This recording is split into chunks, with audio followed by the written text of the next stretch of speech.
नमस्कार दोस्तों, शिक्षा शास्त्र में एक बार फिर से आप लोगों का स्वागत है।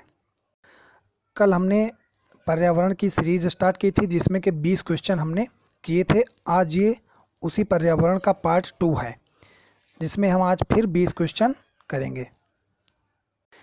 इसमें के जो प्रश्न हैं ये पिछली परीक्षाओं में पूछे गए प्रश्न हैं और आगे आने वाली परीक्षाओं में इसके प्रश्न पूछे जाने की संभावना है, इसलिए आप वीडियो ये बहुत ही ध्यान से देखें। तो आइए स्टार्ट करते हैं।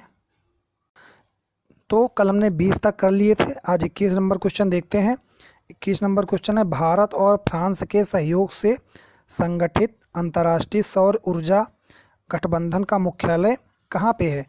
तो अंतर्राष्ट्रीय सौर ऊर्जा का मुख्यालय जो है हमारे गुरुग्राम में है, इसलिए इसका डी ऑप्शन सही हो जाएगा। अगला क्वेश्चन 22 नंबर क्या कह रहा है देखते हैं।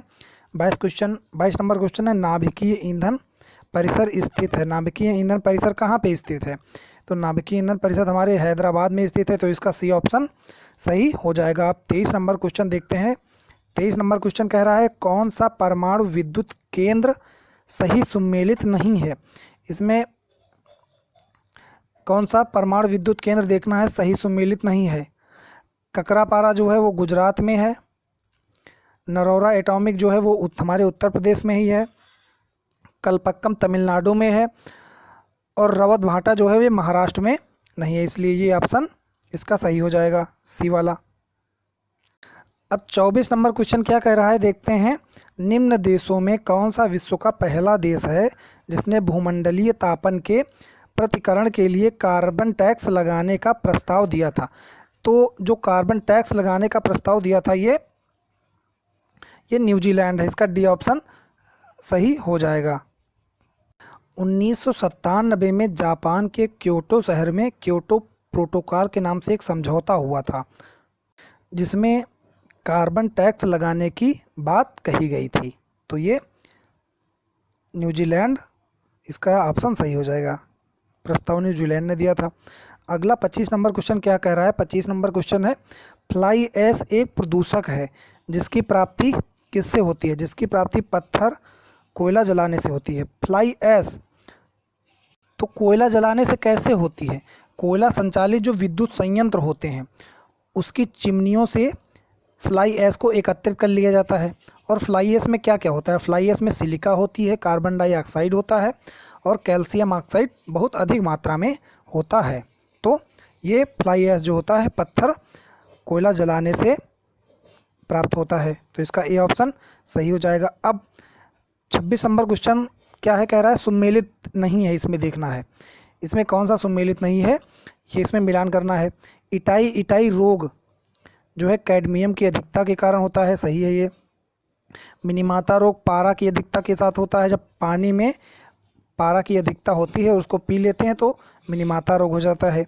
ब्लू बेबी सिंड्रोम जो होता है वो नाइट्रेट की अधिकता के कारण होता है। और एनीमिया रोग लोहे की अधिकता, ये गलत हो जाएगा। एनीमिया जो रोग होता है वो लोहे की कमी के कारण होता है और एनीमिया रोग जो होता है ज़्यादातर स्त्रियों में होता है, रक्त में हीमोग्लोबिन की कमी हो जाती है, तो इसका डी ऑप्शन सही हो जाएगा। अगला 27 नंबर क्वेश्चन क्या कह रहा है, भारत में जल प्रदूषक नियंत्रण कानून लागू हुआ। तो भारत में जल प्रदूषण नियंत्रण कानून 1977 में लागू हुआ था, तो इसका सी ऑप्शन सही हो जाएगा। 28 नंबर क्वेश्चन देखते हैं। 28 नंबर क्वेश्चन कह रहा है, भारत में प्रवासी प्रजातियों पर संयुक्त राष्ट्र समझौते के पक्षकारों का 13वां सम्मेलन कहाँ आयोजित किया गया था? तो ये जो सम्मेलन हुआ था ये गांधीनगर में आयोजित किया गया था, तो इसका डी ऑप्शन सही हो जाएगा। अगला 29 नंबर क्वेश्चन है। 29 नंबर क्वेश्चन कह रहा है कि भारत का कौन सा राज्य मूंगफली उत्पादन में शीर्ष पर है? मूंगफली उत्पादन में कौन शीर्ष पर है? तो हमारा जो गुजरात है, ये हमारा गुजरात मूंगफली उत्पादन में शीर्ष पर है, तो इसलिए इसका डी ऑप्शन सही हो जाएगा। अगला 30 नंबर क्वेश्चन देखते हैं। 30 नंबर क्वेश्चन कह रहा है कि वर्ल्ड वाइड फॉर नेचर जो सन 1961 में जीवों के संरक्षण हेतु स्थापित किया गया था, इसका मुख्यालय कहाँ पर है? तो वर्ल्ड वाइड फंड जो है इसका मुख्यालय ग्लांड में है, तो इसका सी ऑप्शन सही हो जाएगा। अब 31 नंबर जो क्वेश्चन है उसमें सूची दी हुई है, सूची का मिलान करना है। तो ये पुलिकट झील कहाँ पे है? पुलिकट झील जो है ये तमिलनाडु में है पुलिकट झील। और ये भीतरकनिका जो है, भीतरकनिका वाइल्ड लाइफ सेंचुरी कहाँ पे है? ये उड़ीसा में है भीतरकनिका वाइल्ड लाइफ। और जो कोरिंगा जो है ये कहाँ पे है?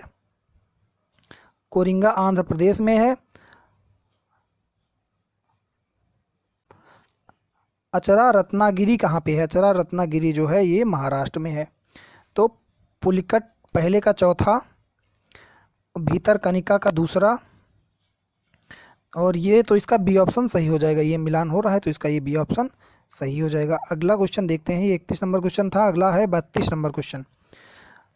32 नंबर ये क्वेश्चन, इसमें भी सम्मिलित करना है। हाँ दोस्तों, एक चीज़ और, ये जो है पर्यावरण अध्ययन का ये सेकेंड पार्ट है। इसका फर्स्ट पार्ट में 20 क्वेश्चन की सीरीज़ थी जो कि हो चुकी है। इसके डिस्क्रिप्शन बॉक्स में इसकी सीरीज़ लगी हुई है, तो अगर आप उसको देखना चाहते हैं तो नीचे डिस्क्रिप्शन बॉक्स में क्लिक करके उसको आप देख सकते हैं।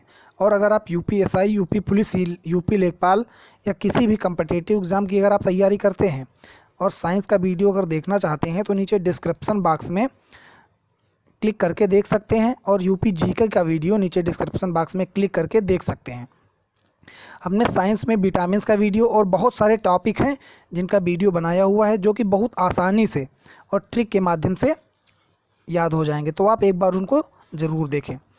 अगला क्वेश्चन 32 नंबर है, जिसमें सम्मिलित करना है। क्या सम्मिलित करना है देखते हैं। नल सरोवर पक्षी अभ्यारण्य ये कहाँ पर पड़ता है? ये गुजरात में पड़ता है। सुमेलन है कि नहीं ये देखना है। भोज आर्द्र भूमि ये मध्य प्रदेश में है। रेणुका आर्द्र भूमि ये हिमाचल प्रदेश में है। केवला देवी पक्षी विहार जो है ये महाराष्ट्र में नहीं है। केवला देवी घाना पक्षी विहार जो है ये हमारे राजस्थान में है, तो इसलिए ये डी ऑप्शन इसका जो है ये गलत हो जाएगा। केवला देवी घाना पक्षी अभ्यारण्य कहाँ पे है?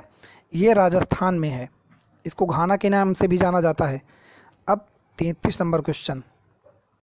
33 नंबर क्वेश्चन में सत्य कथन का चुनाव करना है। तो इसमें देखते हैं। इसमें पहला पॉइंट है, बाघ टाइगर गणना प्रत्येक 5 वर्ष के अंतराल पर की जाती है। दूसरा पॉइंट है, बाघ गणना 2018 के अनुसार भारत में बाघों की संख्या में कमी दर्ज की गई थी। भारत का पश्चिमी घाट दुनिया का सबसे बड़ा सतत बाघ आबादी वाला क्षेत्र है। तो पश्चिमी घाट में बाघ पाया जाता है। कहाँ पे? गुजरात में बाघ पाए जाते हैं, पश्चिमी घाट। तो इसका ये तो सही ही है। और भारत में बाघों के संरक्षण के लिए 50 टाइगर रिजर्व क्षेत्र सुनिश्चित किए गए हैं। तो हमने ये चौथा नंबर ही कल पढ़ा था कि बाघ संरक्षण के लिए 50 टाइगर रिजर्व क्षेत्र सुनिश्चित किए गए हैं। तो इसका तीसरा और चौथा सही हो जाएगा, ये और ये। तो किस ऑप्शन में है? डी ऑप्शन में तीसरा और चौथा है। ये 50 टाइगर रिजर्व हमने कल पढ़े थे। आइए देखते हैं कहाँ कल पढ़े थे। ये यहाँ पे 9 नंबर क्वेश्चन था, टाइगर रिजर्व कितने हैं? तो हमने ये कल पढ़ा था, टाइगर रिजर्व 50 पाए जाते हैं। ये हमने कल पढ़ा था। आइए फिर से अपने उसी क्वेश्चन पे चलते हैं। तो ये 33 नंबर क्वेश्चन था, तो इसका डी ऑप्शन सही हो जाएगा। अब 34 नंबर क्वेश्चन देखते हैं। इसमें 34 नंबर क्वेश्चन में क्या कह रहा है? इसमें भी सूची का मिलान करना है। तो इसमें जी.डी. बिरला पुरस्कार जो है ये बिरला फाउंडेशन के द्वारा दिया जाता है। जी.डी. बिरला पुरस्कार किसके द्वारा दिया जाता है? बिरला फाउंडेशन के द्वारा। और ये पुरस्कार 2019 में 7 मार्च 2019 में ये वैज्ञानिक अनुसंधान हेतु प्रोफेसर राजीव के वैसड़ियन को यह पुरस्कार दिया गया था। और इंदिरा गांधी पर्यावरण पुरस्कार जो है ये भारत सरकार देती है, इंदिरा गांधी पर्यावरण पुरस्कार। और ग्लोब 500 पुरस्कार कौन देता है? ग्लोब 500 पुरस्कार UNEP, United Nation Environmental Programme देता है। ये भी हम कल पढ़ चुके थे, यूएनईपी ग्लोब 500। और ये जो है वाइविल पुरस्कार जो देता है ANTCA देता है। तो इसका पहले का है दूसरा और बी का है चौथा। ये डी ऑप्शन आपका सही हो जाएगा। अब अगला 35 नंबर क्वेश्चन है। 35 नंबर क्वेश्चन में क्या पूछा गया है? इसमें पूछा गया है, सामान्य रूप से जल की गुणवत्ता का निर्धारण किस आधार पर किया जाता है? तो घुलित ऑक्सीजन पानी में जितनी ज़्यादा ऑक्सीजन है उतना ही शुद्ध जल होगा। BOD के द्वारा भी किया जाता है और COD के द्वारा भी किया जाता है। तो इसका डी सही हो जाएगा, उपयुक्त सभी हो जाएगा। अगला क्वेश्चन जो है वो 36 नंबर क्वेश्चन है। ये देखते हैं इसमें क्या कहा गया है। पर्यावरणीय विभाग की स्थापना भारत के किस वर्ष में की गई थी? भारत में किस वर्ष में की गई थी? तो पर्यावरणीय विभाग की स्थापना जो हुई थी वो 1980 में की गई थी भारत में। तो इसका डी ऑप्शन हमारा ये सही हो गया। अगला जो है 37 नंबर क्वेश्चन है। इसमें क्या कहा गया है? 2011 में निम्नलिखित राज्यों में किस राज्य में उच्चतम लिंगानुपात है? तो उच्चतम लिंगानुपात अभी 2011 की जनगणना में ये केरल में है, उच्चतम लिंगानुपात। तो इसका डी ऑप्शन सही हो जाएगा। अगला 38 नंबर क्वेश्चन देखते हैं। 38 नंबर क्वेश्चन जो है इसमें कथन और कारण दिया हुआ है। इसमें कथन ए है। कथन ए कह रहा है कि भारत की जनगणना हर 10 वर्ष पर की जाती है। बिल्कुल सही है, भारत की जनगणना हर 10 वर्ष पर तो की जाती है। और कथन आर है, 10 वर्ष की अवधि के दौरान भारत की जनगणना अधिकांशतः अपरिवर्तित रहती है। तो बिल्कुल गलत है, अपरिवर्तित नहीं रहती है, 10 वर्ष पर परिवर्तित होती रहती है, बढ़ जाती है। एक बार कम हुई थी, बाकी हर बार भारत की जनगणना बढ़ जाती है। तो इसका कौन सा सही होगा? एक कथन जो सही है और आर गलत है, तो इसका सी ऑप्शन जो है ये हमारा सही हो गया। कथन ए सही है किंतु कथन आर जो है वो गलत है। अगला 39 नंबर क्वेश्चन, ये भी जनगणना से रिलेटेड है। देखते हैं इसमें क्या कह रहा है। तो जनगणना 2011 के अनुसार सर्वाधिक जनघनत्व वाला राज्य कौन सा है? तो सर्वाधिक जनसंख्या घनत्व वाला राज्य जो है 2011 के अनुसार ये हमारा बिहार है।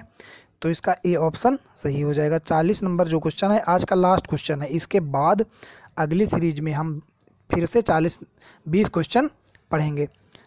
अगला 40 नंबर है, जनगणना 2011 के अंतिम आंकड़ों के अनुसार भारत की जनगणना विश्व की जनगणना का 17.5% है। भारत की जनगणना विश्व की जनगणना का कितने प्रतिशत है? 17.5% है। तो इसका सी ऑप्शन सही हो जाएगा।